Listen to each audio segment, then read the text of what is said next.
My prince, I am pregnant. Please don't abandon me. We have come a long way, my love. I will make sure you are safe. What? You must choose between the throne and wealth or that so-called unborn child of yours. Igwe, I am sorry, but I choose my child. Look at you, broke and poor man. What is the meaning of all this? Meaning of what? You are poor and useless. How can you take care of our kids?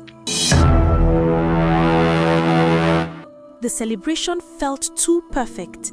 The kind of happiness that hides something waiting to break. Follow for the full series. It was just days after Prince Obinna had given up his crown, and the village was full of celebration. People danced under the swaying palm trees, drums pounding like the beating of 1,000 hearts. They said, "See the prince who gave up everything for love." And for a moment, Obinna believed in that joy himself. He believed in love. He believed in Chinyere, the woman whose smile had stolen his heart from the very first morning he met her in the market. Chinyere was gentle, soft-spoken, yet strong in a way only someone who has faced hardship could be. She had grown up in this village, running barefoot on dusty paths, helping her mother sell vegetables and herbs in the market. Her eyes, dark and warm, seemed to understand the weight of Obinna's heart without words. And soon, the prince realized he could never return to the palace, never return to his former life, because this small, humble place and this woman had become everything to him. When Chinyere discovered she was with child, Obinna's heart soared. He knelt beside her, holding her hands, and prayed aloud, "Lord, thank you for this gift. Protect us, protect this child." And Chinyere, though tired from the work of the day and the strain of pregnancy, smiled through tears. She whispered, "I never imagined this life could be so full of hope." Life in the village was not easy. The sun burned hot in the sky. The rains came suddenly and often, and Obinna learned to walk the land like any other man. He built fences, carried water from the river, and learned the rhythms of this simple life. A life so far removed from silk robes, golden halls, and polished marble floors. And yet, every evening when he returned home, he felt peace. Every evening when he held Chinyere and felt her small belly moving, he felt purpose. The villagers admired him. They saw the prince's sacrifice as noble. They brought gifts, yams, palm oil, firewood. Children ran after him, shouting his name, calling him Obinna Baba, not knowing the man who once walked royal halls now played football with them and carried buckets of water. And Chinyere, proud yet cautious, always reminded him, "Remember, Obinna, people will watch. They will judge." He would smile and say, "Let them watch. I know my heart." But even in happiness, shadows can creep unnoticed. Chinyere's family had always been ambitious. Her older brother, Nnamdi, was proud and careful, always concerned with wealth and status. He never spoke openly against Obinna, never said a harsh word, but in quiet corners, his gaze lingered and his sighs spoke of doubt. Chinyere herself felt the pressure. Though she loved Obinna dearly, a knot of fear had lodged in her chest. Fear of losing her family's approval, fear of losing the prince she loved, fear of the city that once ruled his life and might come calling. She kept some thoughts to herself, small worries whispered in the dark, hidden behind smiles. And sometimes, late at night, when Obinna was fast asleep, she would place her hand gently on her stomach, her fingers trembling slightly, not from joy, but from something she refused to name. Because deep down, Chinyere knew something Obinna did not, something that had been there from the beginning, something that could destroy everything he had sacrificed for. And as the drums of celebration echoed into the night, that truth remained buried, waiting for the moment it would finally come out and tear their world apart. Peace can be dangerous because it makes you believe nothing is about to go wrong. Follow for the full series. The twins arrived in a rush of pain, prayers, and trembling hope. Ada and Chike, two beautiful children full of life, their cries echoing through the small hut like a declaration that something sacred had entered the world. The village rejoiced once again. Women sang, men brought gifts, laughter returned louder than ever. Obinna held them in his arms, one after the other, his hand shaking, not from fear, but from something deeper: responsibility, love, purpose. "I am your father," he said aloud more than once, as if the words needed to settle into his soul, as if saying it enough times would make it unshakable. Chinyere would smile softly, pressing her lips to his cheek. "And I am thankful for you," she whispered. But her eyes, they never stayed still for long. Life moved forward. Days turned into months, months into years. The children grew quickly, their laughter filling every corner of their lives. They ran barefoot through the village paths, chasing chickens, climbing trees, and falling asleep to the sound of their father's voice under the great baobab tree. Obinna told them stories every evening, stories of courage, of faith, of love that does not abandon. And every morning, before the sun fully rose, he would kneel in the quiet stillness and pray, "Lord, guide my children, protect their hearts, let us walk in your light." He never missed a day, not once, because to him, this life, this simple, humble life, was everything. The villagers admired him even more now, not just as the prince who gave up his crown, but as the father who never failed his children. "Obinna Baba," they would call, laughing as he carried buckets of water or fixed broken fences. And he would laugh with them, fully, honestly, unaware. Because while peace settled around him, something else was growing quietly beneath it. A tension, a pull. It started with small questions. "Daddy, what was the palace like? Were there really guards everywhere? Did you have a big room?" Obinna would smile, amused at their curiosity. "Yes," he would say, "but it was not as warm as this." But the questions didn't stop. They grew. They stretched, they reached beyond the village. "Can we see it one day? Can we go to the city?" That was when Chinyere would go quiet. Her hands would pause mid-task, her eyes would drop. Because the city was not just a place, it was a reminder of everything she had tried to leave behind. One evening, as the children slept, she finally spoke. "Obinna, what if going back changes things?" Her voice was soft, careful. Obinna looked at her, confused. "Changes what?" she said. "Us." He smiled gently, reaching for her hand. "Nothing can change what we have built." But Chinyere did not smile back, because deep inside, she wasn't afraid of the city. She was afraid of the truth that might follow them there. Days later, the children asked again, and this time, Obinna said yes. "We will go together," he said, his voice steady, full of belief. "As a family, God will guide us." Chinyere felt her chest tighten. She nodded, but her heart did not agree. The morning they left the village, the sky was clear, the air calm. The villagers gathered to see them off, waving, blessing them, wishing them well. The twins were excited, their laughter ringing through the trees as they walked the long, dusty road. Obinna walked ahead confidently. Chinyere followed, quieter, holding his hand, but not for comfort, for stability. Because with every step away from the village, that quiet fear inside her grew louder. And just before they reached the end of the road, she turned back just once, looking at the place they were leaving behind. Her lips parted slightly, as if she wanted to say something, but she didn't. Because some truths, once spoken, can never be taken back. She faced forward again and kept walking, straight into the life that was waiting for them. A life that looked bright on the surface, but was already carrying the weight of something hidden, something dangerous, something that would not stay buried forever. Because the city was not just going to change their lives, it was going to expose them. The city was louder than anything they had ever known. And somehow, that noise made it easier for secrets to breathe. Follow for the full series. The streets were alive, cars honking endlessly, people shouting over one another, vendors calling out prices, the smell of roasted corn mixing with exhaust fumes.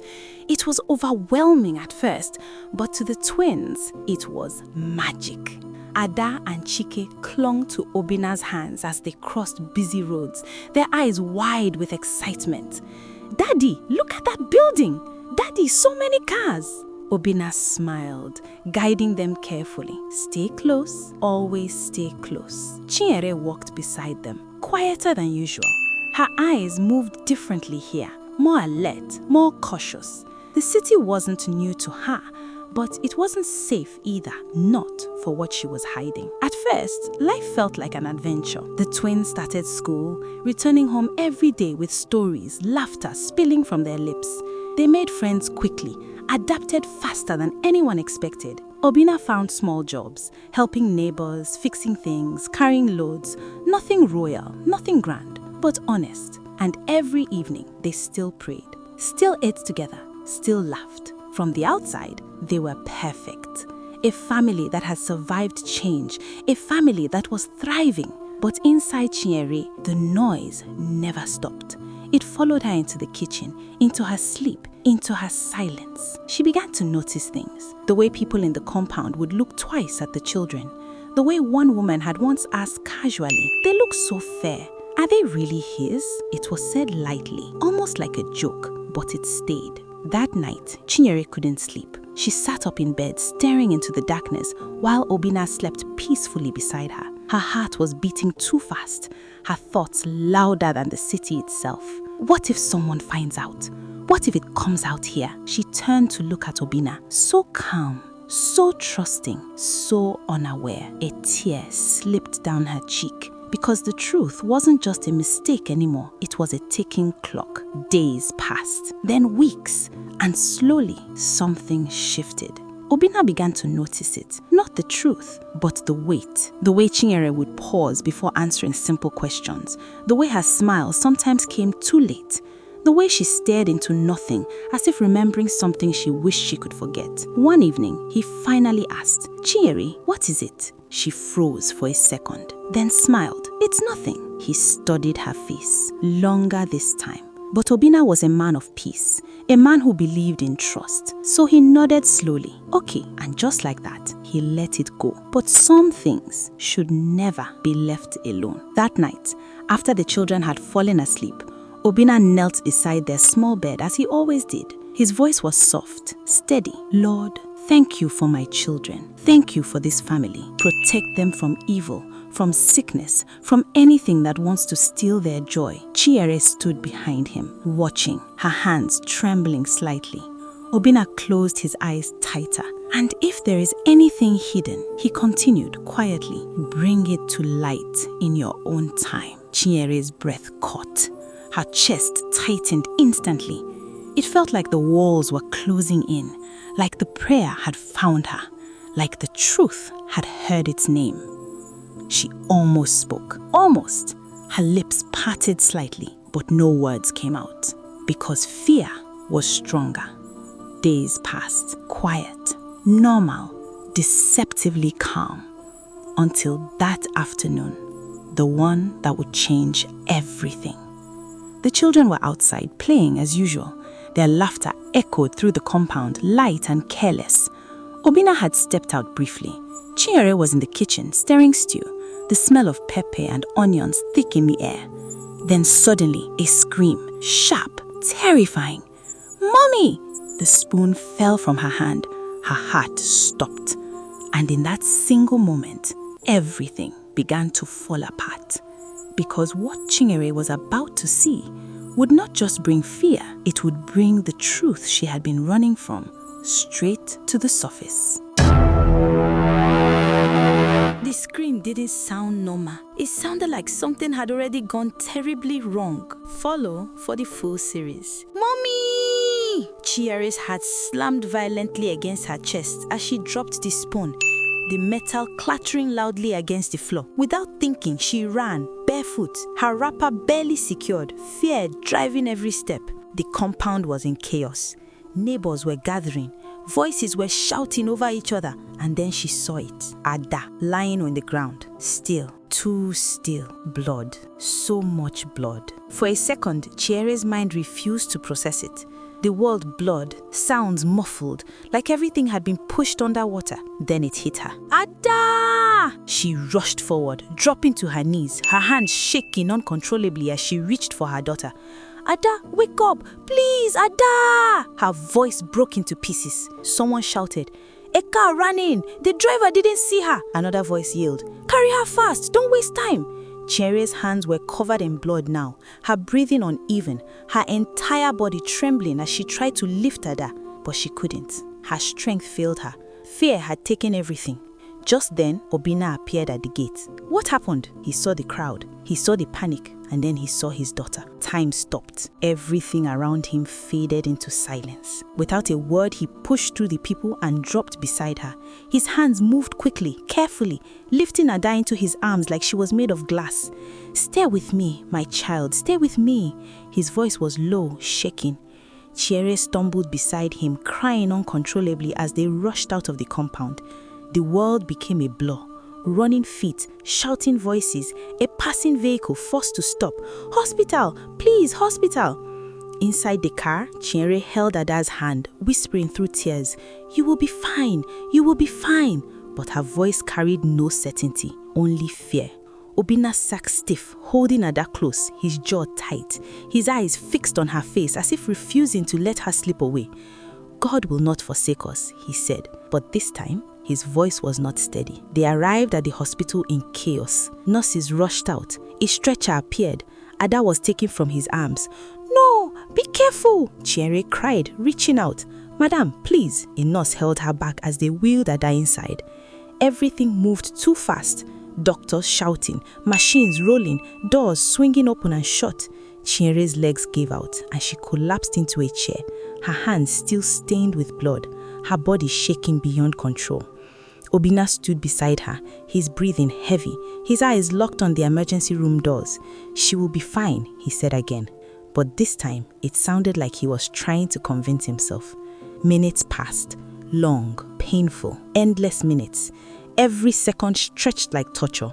Obinna began to pace, whispering prayers under his breath. Lord, please, please, not my child, not now. Chiere sat frozen, silent, but inside her, something had started to break. Not just from fear, but from something deeper, something she had buried for too long. Then finally, the door opened. A doctor stepped out, his face serious, too serious. Obinna rushed forward immediately. Doctor, how is she? The doctor didn't answer right away. He looked at both of them, carefully. Then he spoke. She has lost a lot of blood. We need to do a transfusion immediately. Obinna didn't hesitate. Take mine, the doctor nodded. We'll run a quick compatibility test. Chiere's breath hitched. Her fingers tightened slowly. Her heart began to race, not just from fear for Ada, but from something else, something rising, something she could no longer push down. Minutes passed again, but this time they felt different, heavier, darker. Obinna stood strong, waiting, trusting, but Chiere was shaking. Her lips moved slightly. No, not like this. Obinna turned to her. What? But she didn't answer. Her eyes were fixed on the emergency room door, as if she already knew what was coming. Then finally, the door opened. A doctor stepped out, his face serious, more serious. Obinna rushed forward immediately. Doctor, how is she? The doctor didn't answer right away. He looked at both of them carefully. Then he spoke. There is a complication. Obinna's heart dropped instantly. What complication? The doctor looked at both of them, then said slowly, we ran the compatibility test. He paused. Then, and your blood is not compatible with the child. Silence, heavy, unmoving. Obinna blinked, once, twice. I don't understand, he said slowly. I'm her father. The doctor inhaled deeply, and then everything changed. Sir, biologically, that is not possible. Chiere's hands began to shake violently. Obinna's world stopped. What did you just say? The doctor's voice was calm, but his words, they were not. We conducted a quick genetic check to confirm. A pause. Then, sir, you are not her biological father. The corridor went silent, completely. Even the air felt frozen. Chiere let out a broken sound, and slowly, Obinna turned to look at her. The man she knew was no longer in his eyes. Only confusion, pain, and something beginning to shatter. Chiere, his voice was low, dangerously low. What is he saying? Tears rolled down her face. Her lips trembled. Obinna, look at me, his voice echoed through the hospital. She she flinched, everyone turned. Tell me this is a mistake. Tell me this is not what I'm thinking. Chinyere shook her head slowly, and in that single movement, everything collapsed. I wanted to tell you. Obinna staggered back slightly, as if the ground beneath him had shifted. When? He asked, his voice cracking. When did you want to tell me? His chest rose sharply. After how many years? Tears fell harder from her eyes. I was afraid. Obinna let out a hollow laugh. Afraid? He repeated. His eyes darkened. Afraid of what? Chinyere couldn't answer, because the truth was already out, and nothing could put it back. But the worst part was that this was only the beginning of what Obinna was about to lose. The truth didn't explode. It settled slowly, like something heavy that refused to move. Follow for the full series. Inside the emergency room, machines continued to beep steadily. Ada was still fighting. But outside, another kind of battle had already begun. Obinna stood frozen, his eyes locked on Chinyere, searching her face as if the truth might somehow change if he looked long enough. When? He asked again, his voice lower now but far more dangerous. When did you want to tell me? Chinyere's tears fell without restraint. I was afraid, she repeated weakly. Obinna laughed. A hollow, broken sound that carried no humor. Afraid, he echoed. Afraid of what? That I would know the truth? That I would know I built my life on a lie? His voice rose with each word. The pain no longer contained. Chinyere shook her head, her body trembling. I didn't plan it this way. Then how? Obinna demanded. How? She covered her face, her shoulders shaking as the weight of everything finally crashed down on her. It was before you, she cried. Before we fully started. I was with someone else. The words landed like a blow. Obinna staggered slightly, his back brushing against the wall as if he needed something to hold him up. And the children, he said slowly, his voice barely above a whisper. Now, both of them. Chinyere nodded, slowly, painfully. Yes, everything went silent again. The prayers, the sacrifices, the love, all of it, shaking in a single moment. Obinna's breathing grew heavier, his chest rising and falling like he was struggling to stay standing. Who? He asked. Chinyere hesitated, just for a second, but that 1 second was enough. Who is the father? Obinna roared. Her tears streamed faster. Emeka, she said. The name dropped heavily between them. Obinna froze. That name, it sounded familiar, too familiar. Emeka from where? He asked slowly, his voice tight. Chinyere closed her eyes. My village. We grew up together. Obinna's fist clenched tightly at his sides. And you knew? Silence. And you knew? He thundered. I suspected, but I wasn't sure, she cried. And then you loved me so much. You chose me. I couldn't lose you. So you let me live a lie? Obinna's voice broke. I thought I was protecting you, she shouted through tears. If the truth came out back then, your family would have taken you away. The royal council would have dragged you back. We would have lost everything. Obinna shook his head slowly. No, he whispered. His eyes were filled with something deeper than anger now. Something final. No, you didn't protect me. He looked at her fully. And in that moment, there was no softness left. You destroyed me. Chinyere collapsed to her knees, her cries filling the corridor, raw and uncontrollable. But before anything else could be said, the emergency room doors burst open again. The doctor rushed out again, urgency in every movement. We found a compatible donor. We need to proceed now. Reality snapped back instantly. Obinna turned sharply toward him. His daughter, still inside, still fighting. Without hesitation, he straightened. Do whatever you need to save her, he said firmly.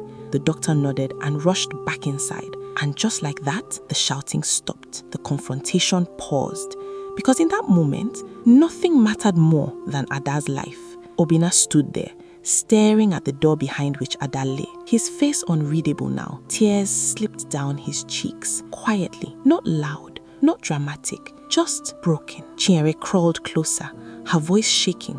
Obinna, please, I know I have hurt you, but the children, they don't know anything. They love you. He didn't look at her. I know, he said softly. And that was what made it worse. because despite everything, they were still his children.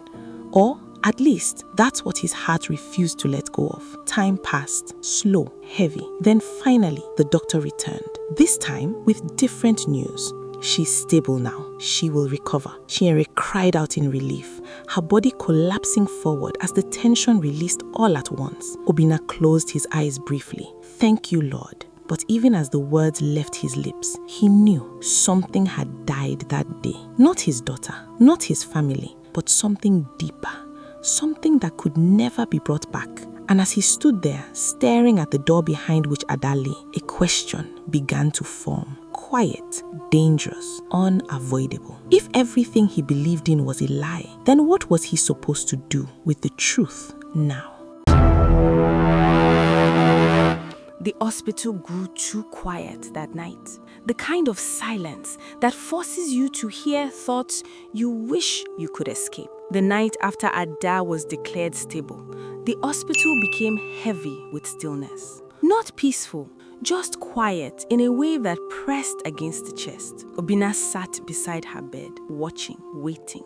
Her small body lay there, fragile, tubes running into her arms, machines blinking softly beside her. The same child who once ran through dusty paths, laughing without care, now lay still, unaware that something far deeper than her injury had already torn through their lives. Obinna reached out and held her hand gently. "My child," he whispered, his voice weighed down by something he could no longer hide. "What am I to you now?" Ada stared slightly. Her fingers moved, then tightened weakly around his. And in that moment, something inside Obinna broke again. Not because of blood, not because of truth, but because love had not changed. Chinyere stood at the door. She hadn't moved closer. She couldn't. Her eyes were swollen, her body weak, her spirit crushed under the weight of everything she had hidden for so long.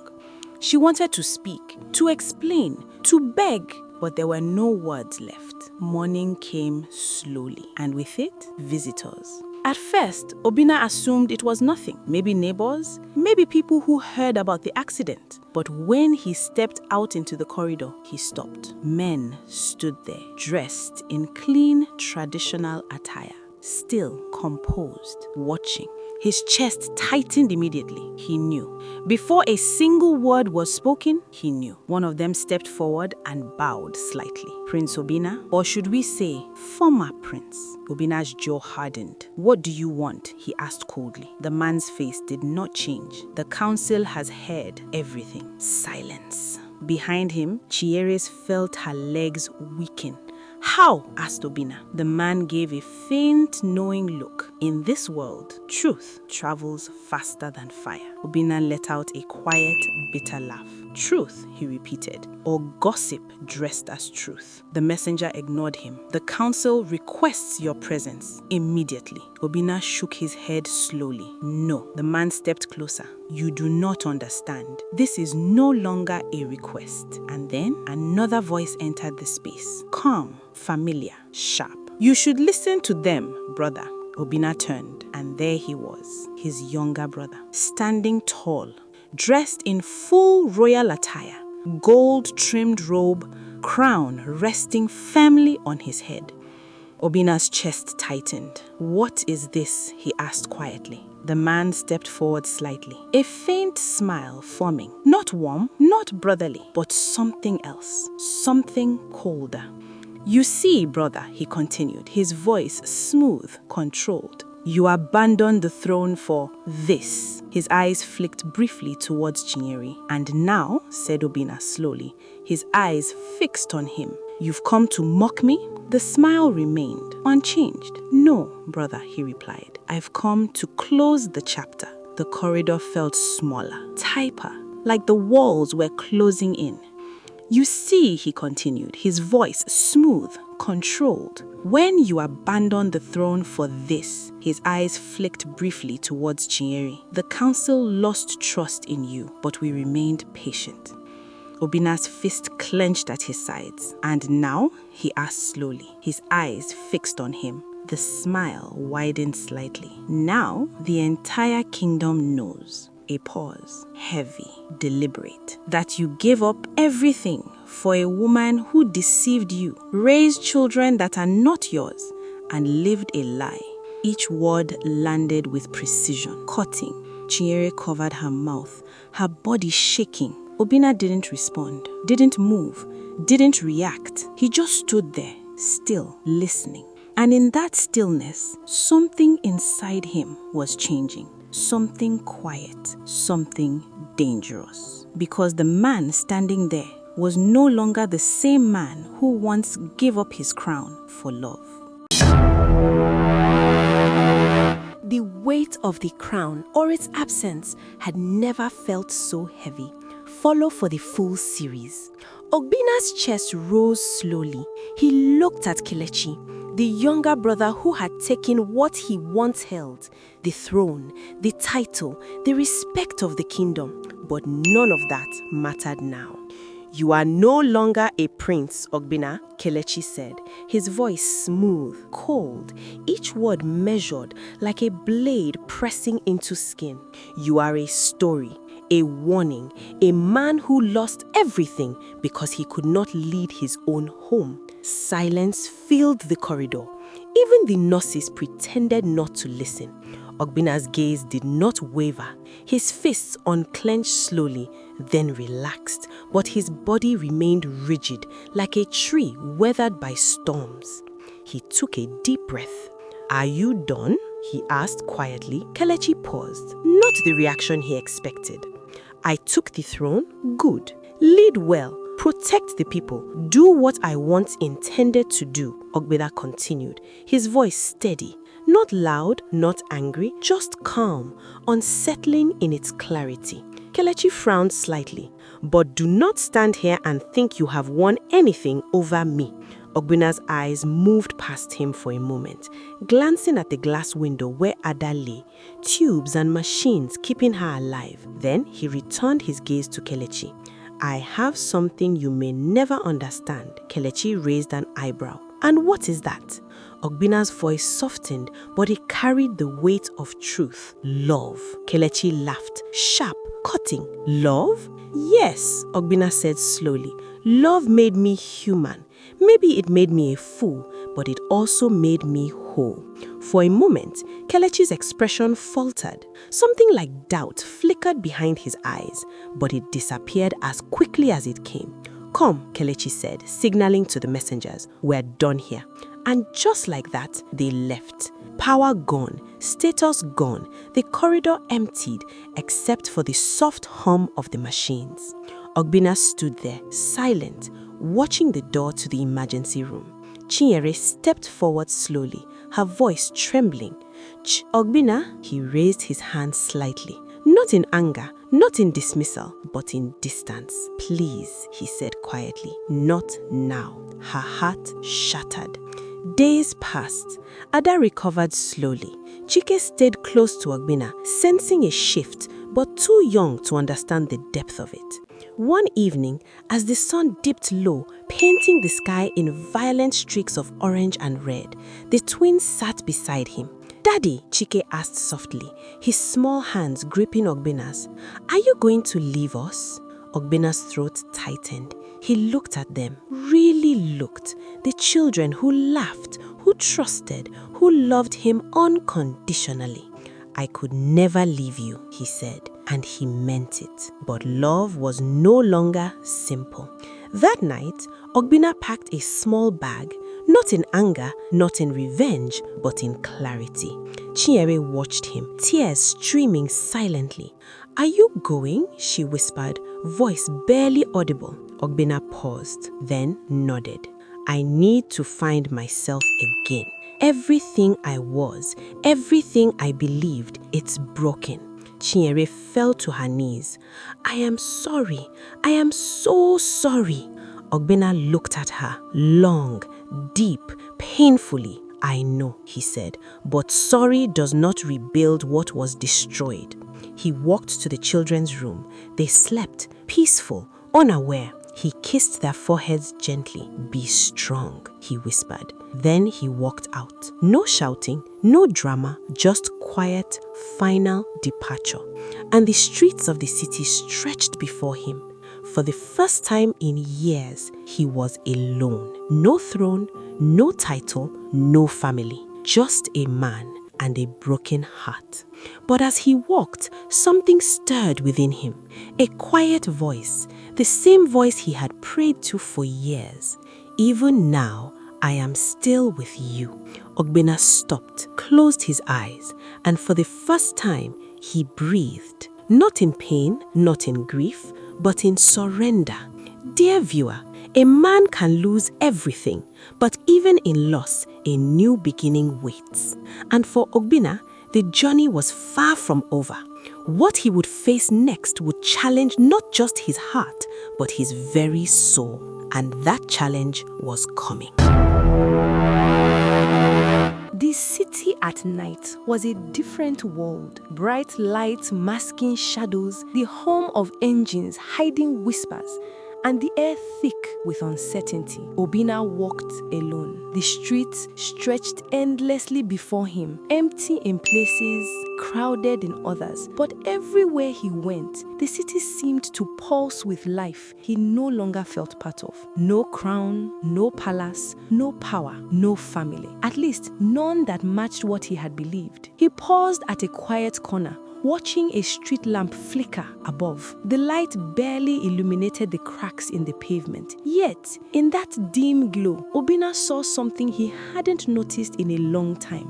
Clarity. He thought of Ada and Chiki, his children, the ones who loved him unconditionally, despite the lies, despite the truths too heavy for their small hearts. And he thought of Chinyere, the woman he had loved, the woman whose secrets had shattered his world. Every step he took now felt deliberate, every breath heavy.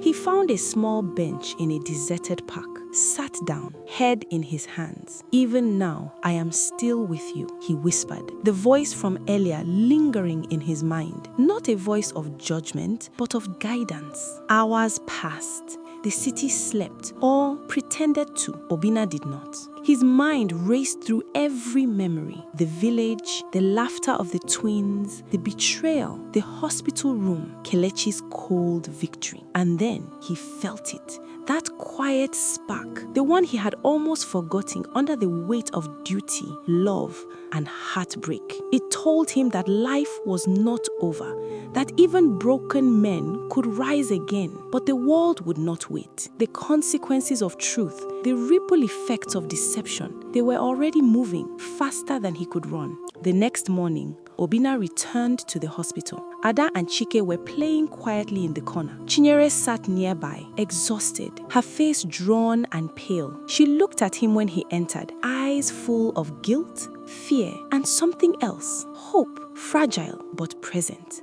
Obinna nodded silently, not in forgiveness, not in reconciliation, but in acknowledgement. He could not undo the past, could not erase the lies, could not reclaim what was lost, but he could choose what came next. And the first step, the very first step, was leaving, not out of anger, but out of necessity. He had to find himself, had to rebuild on truth, not deception, had to learn again what it meant to be a man of honor, even when the world had stripped everything from him. As he walked toward the door, the twins ran to him instinctively, laughter bubbling despite the tension. He bent down, held them close, and whispered, "I will always protect you, no matter what." Chinyere's hand reached for his. He did not take it, not yet. The distance between them now was a chasm too wide to cross with words alone. Outside, the streets waited, the city watched, and somewhere beyond the lights and the noise, a storm was gathering. Obinna's heart felt it before his mind could name it. Because even as he tried to rise from the ashes of his life, the past was not done with him. It had plans that would test everything he believed in. And dear viewer, the next step he would take would not just decide his fate, it would decide the fate of everyone he loved. Because sometimes the hardest battles are not fought in palaces or on streets, but in the quiet, unguarded moments of the heart. And Obinna was about to face one he could not run from. The question now was this: could he survive it, or would the truth finally claim everything? The city streets stretched endlessly before him, empty in some corners, crowded in others. Obinna walked, head heavy with loss, heart heavier still. Follow for the full series. No throne, no crown, no title, no family that reflected what he had once believed.